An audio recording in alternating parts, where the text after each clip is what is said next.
Bom dia, colega media Sirauto. Hoje, dia 22 de fevereiro de 2023, a Autoridade de Proteção Civil do Gabinete de Relação Externa e Comunicação atau informação baru nebe mak liga bahia itenia estabelecimento alarma ba sirene ka o emrian tsunami warning system ou early warning system.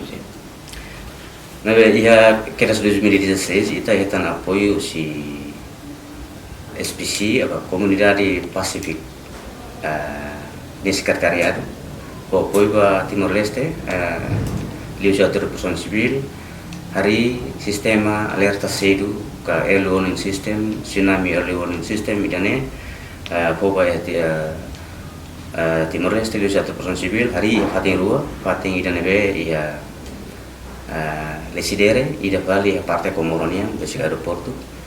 Depois de hari 2016, ita inaugura bahia 2018. Depois também ini sistema lo funciona durante né, então ainda né, dia bulan Janeiro, começou de bulan Janeiro, companhia Arfat nia halo manutenção, atau garante funcionamento bom. Também né,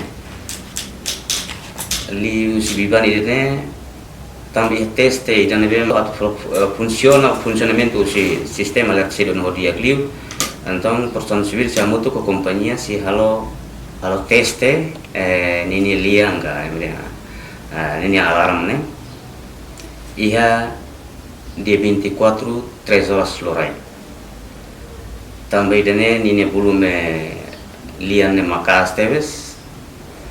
Ita halo lian ia parte dili mebe ni bele to ia dare tambane ba comunidade dari sira nebe makela lilu hele edilaran e especialmente ba comunidade sira tasi ibu na zone ne ia largo le sidere tesi ba bidaunia nomos ba ia Komoro edilaran toma atula bele paniku wan hira alarma idane lian alarma idane lian ne tamba teste atu ita tu pakoret ni lian nebe comunidade sira favor le bela fora